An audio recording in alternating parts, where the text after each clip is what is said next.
प्रतिपक्षी एमालेका संगठित सदस्य आधा घटे, नयाँ दलको प्रभावका कारण असर परेको हुन सक्ने समीक्षा। मधेसमा 30% मात्रै सदस्यता नवीकरण। मिटर ब्याजीलाई कारबाही गर्ने कानून संसदद्वारा सर्वसम्मतले पारित। पहिलेका घरसारका लेनदेन स्थानीय तहमा प्रमाणीकरण गराउनुपर्ने।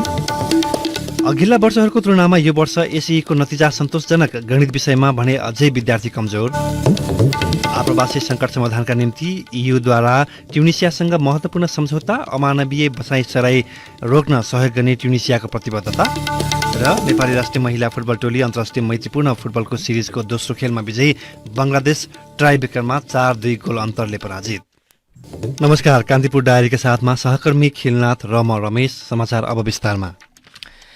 अन्य दलको तुलनामा आन्तरिक व्यवस्थापन चुस्त मानिने एमालेको संगठित सदस्य संख्या उल्लेख रूपमा घटेको छ।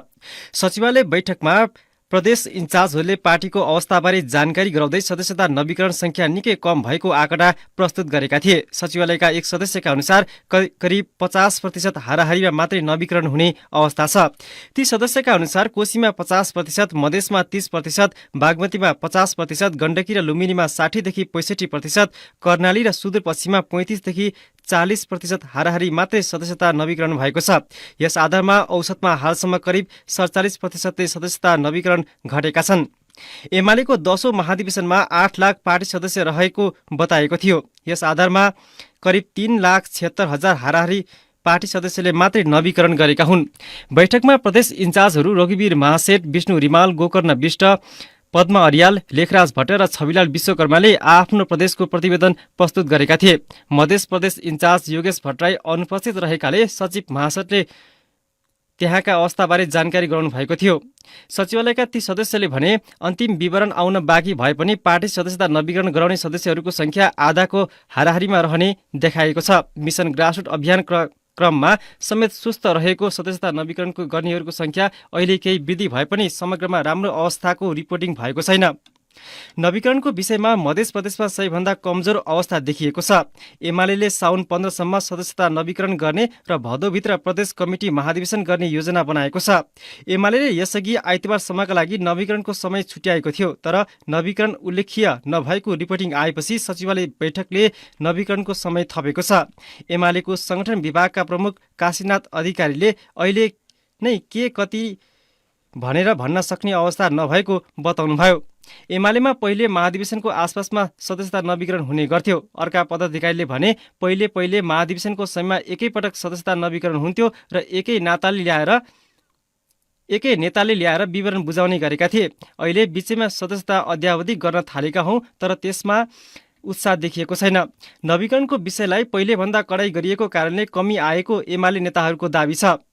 ती सदस्यले भने पहिले नेतृत्वका लागि प्रतिस्पर्धामा रहेका व्यक्तिले शुल्क पनि बुझाइदिने गरेका थिए, तर अहिले त्यसमाथि रोक लगाइएको छ। सदस्य आफैले शुल्क तिरेर सदस्यता नवीकरण गराउनुपर्छ। अहिले सरकार लगाएर तत्काल लाभको स्थानमा पुग्ने सम्भावना नहुँदा पनि एक थरीले सदस्यता नवीकरणमा वास्ता नगरेको देखिन्छ। 2074 को चुनावमा एमाले माओवादी गठबन्धनले संघीय संसदमा करिब 2/3 र 7 प्रदेशमध्ये 6 प्रदेशमा बहुमत प्राप्त गरेका थिए। यसपटक संघ र प्रदेश सरकारमा एमाले प्रतिपक्षमा छ। एमाले नयाँ दलका प्रभावका कारण सदस्यता असर पुर्याएको हुन सक्ने समीक्षा गरेको छ।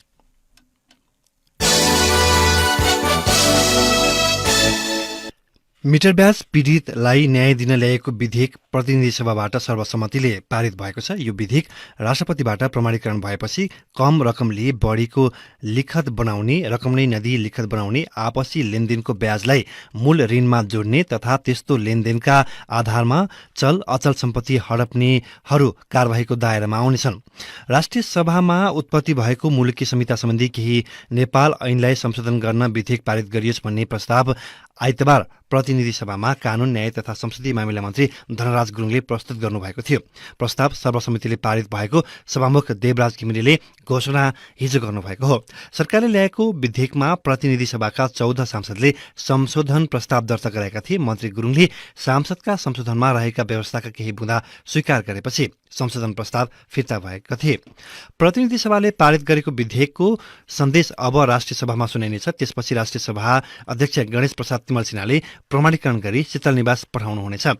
राष्ट्रपति रामचन्द्र पौडेलले विधेयक प्रमाणीकरण गरेपछि कार्यान्वयनमा जानेछ। संसदबाट पारित भएको विधेयकमा मिटर ब्याजमा रकम लगाउने कार्यलाई अनुचित लेनदेनका रूपमा व्याख्या गरी मुलुकी संहिताका केही व्यवस्था संशोधन गरिएको छ। यो विधेयक कार्यान्वयनमा आएपछि मुलुकी संहिता आउनुभन्दा पहिलेका घरसारका लेनदेन स्थानीय तहमा प्रमाणीकरण गराउनुपर्नेछ।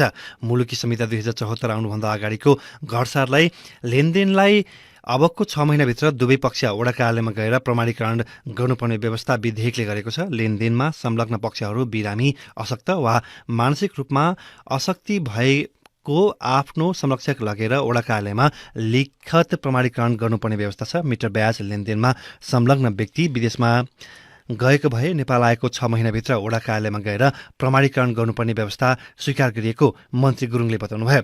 ऋण दिने व्यक्ति वडा कार्यालयमा नगई दिने व्यक्ति मात्रै प्रमाणीकरण गएको अवस्थामा वडा कार्यालय छानबिन गर्न व्यवस्था पनि विधेयकमा राखिएको गुरुङले बताउनुभयो। यसरी प्रमाणीकरण गरिएको अभिलेख स्थानीय तहले राख्नुपर्ने व्यवस्था गरिएको छ।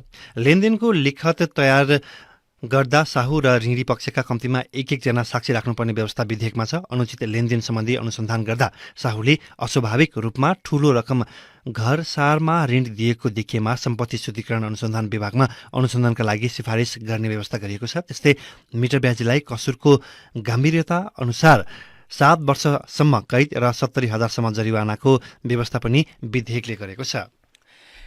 काठमाडौँको माइती घरमा धरनामा बसेका सहकारी पीडित र प्रहरीबीच हिजो झडप भयो। धरनाका कारण सडकमा अवरोध भएको भन्दै प्रहरीले सङ्घर्ष समितिका केही व्यक्तिलाई नियन्त्रणमा लिएपछि झडप भएको हो।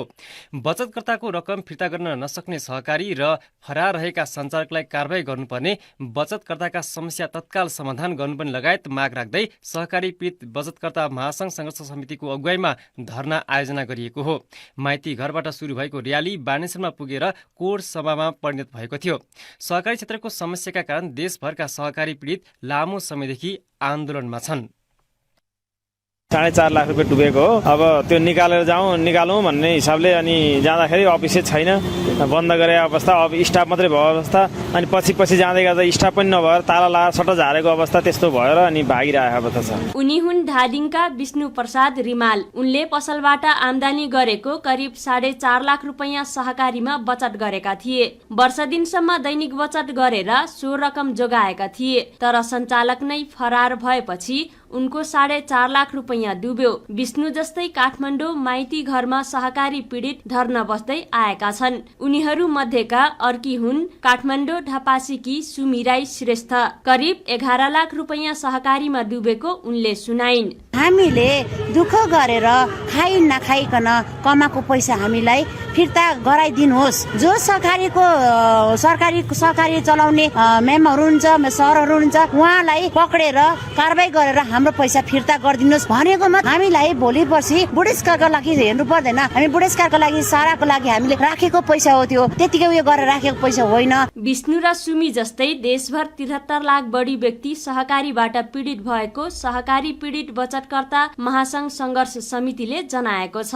पैसा फिर्ता पाउनुपर्ने माग गरी माइती घरमा मात्रै नभई देशका विभिन्न स्थानबाट दबावमूलक धरना दिइरहेका छन्। सङ्घर्ष समितिका अनुसार देशभरमा गरी 3,200 सहकारीका सञ्चालक फरार छन्। बचतकर्ताको खर्बौं रकम हिनामिना भएको सङ्घर्ष समितिको संरक्षक कुशलभ केसीले बताए। उनले भने टोटल अनुमानित डेटाको हिसाबले त 73 लाख चाहिँ पीडित बचतकर्ताहरू छन् जसले पाएका छैनन्। तर अहिले चाहिँ हामीसँग 15 लाख देशैभरिबाट समर्थन जनाउनु भएको छ। 45 अर्बको हारा अहिलेसम्म हामीसँग जोडिएको। देशैभरिको अवस्थालाई हेर्ने हो भने त यसले पुग्दैन। 6-7 खर्ब हाराहारी चाहिन्छ।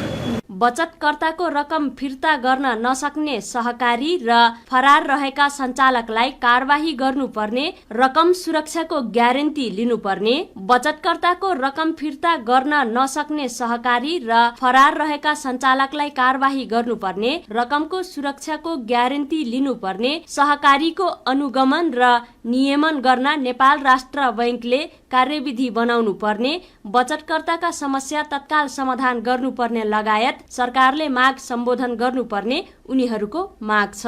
पीडित श्यामहरि बस्नेतले भने, सरकारी निकायले अब हामीलाई ध्यान दिनु पर्यो कि राष्ट्रिय वाणिज्य ब्याङ्क छ, जति सहकारीहरू हुन्छ नि त्यो सहकारीहरूले अब कारोबार कसरी गरिरहेछ, दैनिक कारोबार उनीहरूको सेयर कहाँ छ, सबै प्रोपर्टी खोटाएर चाहिँ अनि मात्रै यो सहकारी संस्था चाहिँ सञ्चालन गर्दा ठिक हुन्छ। बागलुङ, कास्की, काठमाडौँ लगायत विभिन्न स्थानबाट सहकारी पीडित बचतकर्ताले शान्तिपूर्ण धरना दिँदै आएका छन्। तत्कालै माग पूरा नगरे देशभरबाट आन्दोलन गर्ने पीडितहरूले चेतावनी दिएका छन्। रेडियो कान्तिपुरका लागि सरिता थारू। यसैबीच सहकारी संस्थाहरूमा देखिएको समस्या समाधानका साटो सहकारी पीडितमाथि राज्यले दमन गरेको भन्दै सत्तारूढ र प्रतिपक्षी दलका सांसदहरूले विरोध जनाएका छन्। सहकारी सञ्चालकबाट ठगिएका पीडितका पक्षमा राज्यले आफ्नो उपस्थिति देखाउनु पर्नेमा उल्टे धरना बसेका माथि प्रहरी दमन गरिएको भन्दै सांसदहरूले सरकारको ध्यानकर्षण गराएका हुन्। नेपाली कांग्रेसका सांसद विश्वप्रकाश शर्माले सहकारी पीडितका माग सम्बोधन गर्न आग्रह गर्नुभयो। प्रतिनिधि सभाको बैठकमा बोल्दै शर्माले सहकारी पीडितको आन्दोलनमा हस्तक्षेप भएको भन्दै त्यसको विरोध गर्नुभयो। सहकारी कर्मीहरू आन्दोलनमा छन् र केही सहकारीको कमजोरीको कारण देशका सयौं सहकारीहरू आलोचित पनि भएका छन्। सरकारले यसलाई नियमन गर्ने एउटा शक्तिशाली संस्थाको परिकल्पना गर्नुपर्ने, सहकारी कर्मीहरूसँग संवाद गरेर र माग पूरा गरेर आन्दोलनमा हस्तक्षेप सरकारले गरेको छ सम्बोधन गर्न, समाधान गर्न आग्रह गर्न चाहन्छु। त्यस्तै प्रतिपक्षी दल राष्ट्रिय प्रजातन्त्र पार्टी राप्रपाका सांसद ज्ञानेन्द्र शाहीले बचतकर्ताले आफ्नो रकम उठाउन माइतीघर मण्डलामा धरना दिनुपर्ने अवस्था आएको भन्दै राज्यले समाधान खोज्नुपर्ने माग गर्नुभयो। उहाँले भन्नुभयो, माइतीघर मण्डलामा र आज बानेश्वरमा सहकारी पीडितले आन्दोलन गरिरहेका छन्। कति आनन्द हेर्नुहोस् त, जनताको पैसा उठायो, सहकारीमा राख्यो, लुट्यो। तिनीहरूलाई कानुनी कारबाही गर्ने कि नगर्ने। ब्रेकपछि कान्तिपुर डायरीमा अब कान्तिपुर सविस्तार। कान्तिपुर सविस्तार। माध्यमिक शिक्षा परीक्षा एसईई को विगत 2 वर्षको नतिजाको तुलनामा 2079 सालको नतिजा सुधारिएको राष्ट्रिय परीक्षा बोर्डले दावी गरेको छ। यस अघिका नतिजाको तुलनामा यस वर्ष विद्यार्थीको मेहनतका कारण नतिजा सुखद भएको छ। प्रयोगात्मक परीक्षाको नम्बर पाउने विषयमा धेरै विद्यार्थीले राम्रो नतिजा ल्याएका छन्, तर सैद्धान्तिक विषय खास गरी गणित विषयको नतिजा भने सुधार हुन नसकेको विज्ञहरूको भनाइ छ। माध्यमिक शिक्षा परीक्षा एसईई 2079 सालको नतिजा सुधारिएको सरकारवाला पक्षहरूले बताएका छन्। यसअघि कोभिडका कारण भौतिक रूपमा कक्षा कोठामा प्रत्यक्ष उपस्थित भई पठन पाठन गर्न नपाएका विद्यार्थीले यो वर्ष उपस्थितिमै अध्ययन गर्न पाउँदा नतिजा सुधारिएको कतिपयको बुझाइ छ। तर मुख्य मानेका अनि बढी मेहनत गर्नुपर्ने विषयमा राम्रो नतिजा हासिल गर्ने विद्यार्थीको संख्या कम छ। काठमाडौँको त्रिपुरेश्वर स्थित विश्व निकेतन माध्यमिक विद्यालयका प्रधान अध्यापक हेरम्बराज कणेल सबै विषयको नतिजा सन्तोषजनक भए पनि गणित, विज्ञान र ऐच्छिक विषयमा भने उत्साहप्रद नतिजा नभएको बताउँछन्। उनी भन्छन्, 8वटै विषयको नतिजाहरूलाई लिएर हेर्दाखेरि चाहिँ अलिकति सन्तोषजनक नै हो, तर अनिवार्य गणित, ऐच्छिक गणित, विज्ञान विषयहरू जुन यो भाइटल सब्जेक्टहरू हो त्यसको चाहिँ सैद्धान्तिकको प्राप्ताङ्क चाहिँ सन्तोषजनक छैन। यस वर्ष 3.60 देखि 4 जीपीए प्राप्त गर्ने विद्यार्थीको संख्या 22,475 जना अर्थात् कुल विद्यार्थी संख्याको 4.63% छ, जुन गत वर्ष 1.84% अर्थात् 9,633 जना थियो। यो नतिजा हेर्दा पनि सुधारिएको देखिन्छ। यस्तै 3.20 देखि 3.60 जीपीए प्राप्त गर्ने विद्यार्थीको संख्या 11.36 अर्थात् 55,069 जना रहेको छ, जुन गत वर्ष 8.40 अर्थात् 41,627 जना थियो। यिनै तथ्याङ्क केलाउने हो भने पनि नतिजामा सुधार देखिएको छ। विश्व निकेतन माविका प्रधानाध्यापक कणेल अहिलेको पाठ्यक्रम बोझिलो समेत रहेको बताउँछन्। विषयगत शिक्षक नहुँदा पनि मुख्य विषयमा राम्रो नतिजा आउन नसकेको उनको बुझाइ छ। पठन पाठनको विधिले हो कि समयले हो कि अहिलेको पाठ्यक्रमले हो कि बच्चाहरू चाहिँ भनेदेखि त्यतितिर त्यति ध्यान नदिने, पहिलो लगनशील विद्यार्थी हुनुपर्ने, त्यसपछि शिक्षक अनि अभिभावक हुनुपर्ने। यहाँ त उल्टो छ हेर्नुहोस्, पहिलो चाहिँ विद्यालय र शिक्षक, दोस्रो अभिभावक, तेस्रो पो विद्यार्थी हुनु परेको छ। त्यसकारण यी कारणहरूले गर्दाखेरि अहिले यो गणितको, विज्ञानको जुन नतिजाहरू चाहिँ अपेक्षित उपलब्धि हासिल गर्न नसक्नु जस्तो लाग्छ। प्रयोगात्मक अङ्क दिइने विषयमा विद्यार्थीले उच्च ग्रेड ल्याएका छन् भने प्रयोगात्मक अङ्क प्रदान नगरिने विषयमा धेरै विद्यार्थीले ई ग्रेड ल्याएका छन्। शिक्षाविद विद्यानाथ कोइराला प्रयोगात्मक परीक्षाको नम्बर नदिने विषयमा प्राप्ताङ्क घटेको बताउँछन्। विद्यार्थी अभिभावकको चाहना अनुसार पठन पाठनको व्यवस्था गर्न सके नतिजा राम्रो हुन सक्ने उनको भनाइ छ। केटाकेटीले के खोज्छन् त भन्ने बारेमा खोज्नुपर्ने परिस्थिति, सँगसँगै गएर केटाकेटीका बाबुआमाले के खोज्छन् त भन्ने किसिमको कुरो पनि सोध्नुपर्ने अवस्था भन्दाखेरि दुईटा खालका पाठ्यक्रमहरू बनाएर त्यहाँ छोटो अवधिको हो कि लामो अवधिको हो कि के खालको कुरा, अभिभावकले खोजेको कुरा के दिने, विद्यार्थीले खोजेको कुरा के दिने भन्ने किसिमको काम गर्यौँ भने हामीले एउटा पाठमा लिएर जान सक्छौँ, एउटा बाटोमा जान सक्छौँ भन्ने मलाई लाग्छ। अनिवार्य गणित विषयमा सबैभन्दा धेरै अर्थात् 1,55,458 जना विद्यार्थीले ई ग्रेड ल्याएका छन्। प्रयोगात्मक अङ्क दिन मिल्ने विषय अनिवार्य अङ्ग्रेजी र विज्ञानमा ई ग्रेड ल्याउने विद्यार्थीको संख्या 407 र 1,721 जना मात्रै छ। लेटर ग्रेडिङ निर्देशिका अनुसार परीक्षार्थीले सैद्धान्तिक र प्रयोगात्मक दुवैतर्फ ल्याएका अङ्कलाई जोडेर ग्रेड निर्धारण गरिन्छ, जसका कारण सैद्धान्तिकमा थोरै अङ्क प्राप्त गर्नेले पनि प्रयोगात्मक तर्फको अङ्कको सहयोगका कारण राम्रो ग्रेड प्राप्त गरेको देखिन्छ। शिक्षा मन्त्रालयका प्रवक्ता दीपक शर्मा 2 वर्षको नतिजाको तुलनामा सुधार भएको बताउँछन्। अघिल्लो वर्ष जाँच दिँदाखेरिमा त यो कोभिडको कारणले डिस्टर्ब भएको जुन त्यो अवस्थाहरूको असर छँदै थियो, त्यो असरमा न्यूनीकरण भएको त अलिकति पठन पाठनमा सुधार भएको अवस्था पनि हो भन्न चाहिँ सकिन्छ जनरली। तर त्यसको डिटेलमा के कारणले हो भन्ने त्यसरी चाहिँ एनालाइसिस भएको होइन। अहिले चाहिँ 2 वर्षको नतिजा कम्पेयर गर्दाखेरिमा अहिलेको अवस्थामा सुधार देखिन्छ। पछिल्लो समय परीक्षाका लागि स्तरीकृत प्रश्नपत्रको व्यवस्था गरिएको छ। मध्यम 60, कठिन 20 र सहज 20% समेटेर प्रश्नपत्र निर्माण गरिन्छ, जसका कारण पनि धेरै विद्यार्थीको नतिजामा सुधार आएको देखिन्छ। माध्यमिक शिक्षा परीक्षा एसई का परीक्षा नियन्त्रक विष्णु नारायण श्रेष्ठ अन्य विषयमा प्रयोगात्मक परीक्षाको अङ्कका कारण समग्र नतिजा राम्रो देखिए पनि गणितमा कमजोर नै रहेको स्वीकार्छन्। उनी भन्छन्,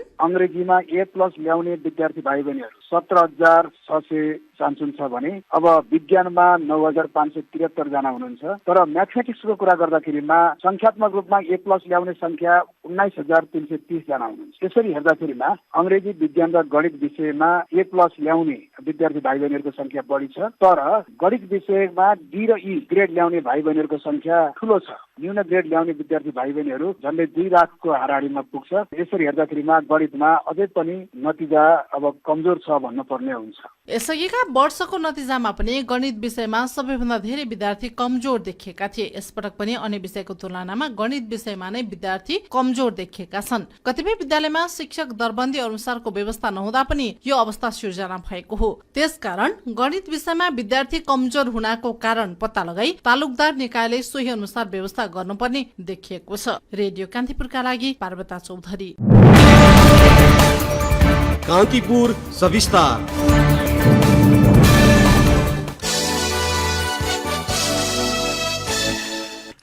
नेपाल वायु सेवा निगमको चरम व्यवस्थापकीय लापरवाहीका कारण एकैसाथ 2 न्यारो बडी विमान ग्राउन्डेड उडान अयोग्य भएका छन्। निगमसँग भएका 9 November alpha kilo whiskey Sagarmatha र 9 November alpha kilo X-ray Lumbini विमान समयमै निगमले मर्मत सम्भार नगर्दा ग्राउन्डेड भएका हुन्।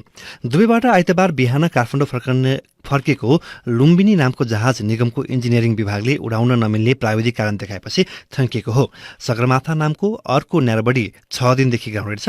मंगलबार बेंगलुरुबाट फर्केपछि नियमित जाँच गर्ने क्रममा इन्जिनभित्र समस्या देखेपछि सो विमान उडाइएको छैन।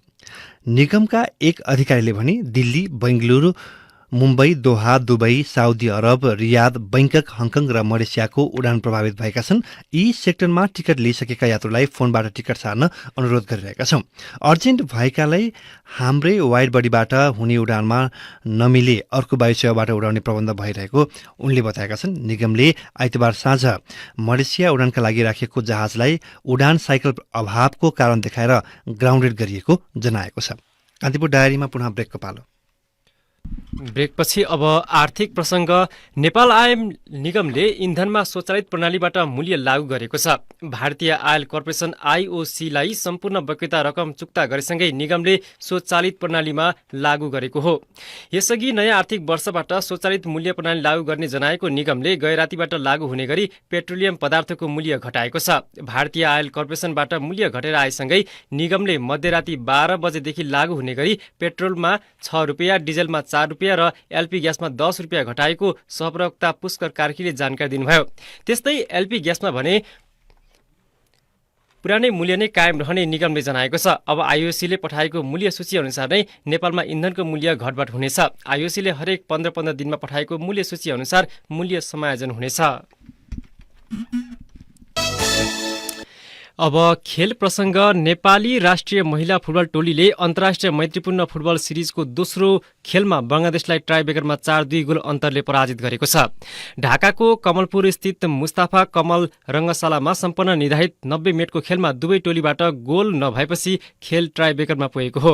टाइब्रेकरमा नेपालकी गोलरक्षक अञ्जना राणा मगरले 2वटा पेनाल्टी प्रहार बचाएकी थिइन्। उनी 90औं मिनेटमा कप्तान एन्जिला तुम्बापो सुब्बाको स्थानमा मैदान प्रवेश गरेकी थिइन्। नेपालका लागि टाइब्रेकरमा सावित्रा भण्डारी, हिरा भुजेल, दिपा शाही र अनिता केसीले गोल गरे। गोल रक्षक अञ्जना राणा मगरले प्रहार गरेको पेनाल्टी भने बारमा लागेर बाहिरिएको थियो।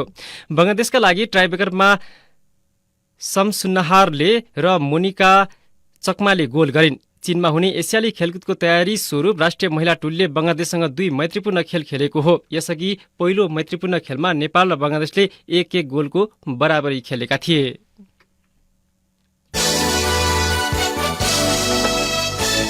अब मौसम सम्बन्धी जानकारी। काठमाडौँ उपत्यका सहित मुलुकका अधिकांश स्थानको मौसम आज आंशिकदेखि सामान्य बदली रहने जल तथा मौसम विज्ञान विभागले जनाएको छ। मध्य प्रदेशका केही स्थानमा मध्यम वर्षाको सम्भावना रहँदा कोशी, बागमती, गण्डकी र लुम्बिनी प्रदेशका केही स्थानमा मेघगर्जन चट्याङ सहित भारी वर्षा हुने विभागको भनाइ छ। केही बेर अघि 21 डिग्री सेल्सियस मापन गरिएको काठमाडौँ उपत्यकाको अधिकतम तापक्रम आज 27 डिग्री सेल्सियससम्म पुग्नेछ। सूर्योदय बिहान 5:18 भयो भने सूर्यास्त साँझ 7:01 हुनेछ। हवस् त यी प्रसङ्ग सहित बिहान 6:30 बजेको कान्तिपुर डायरी ल्याइ सकिन्छ। हाम्रो अर्को बुलेटिन बिहान 8 बजे डेभलपमेन्ट एन्ड इकोनोमिक्स डायरी हुनेछ। अहिलेलाई सहकर्मी खिलनाथ र म रमेश बिदा हुन्छौँ। नमस्कार।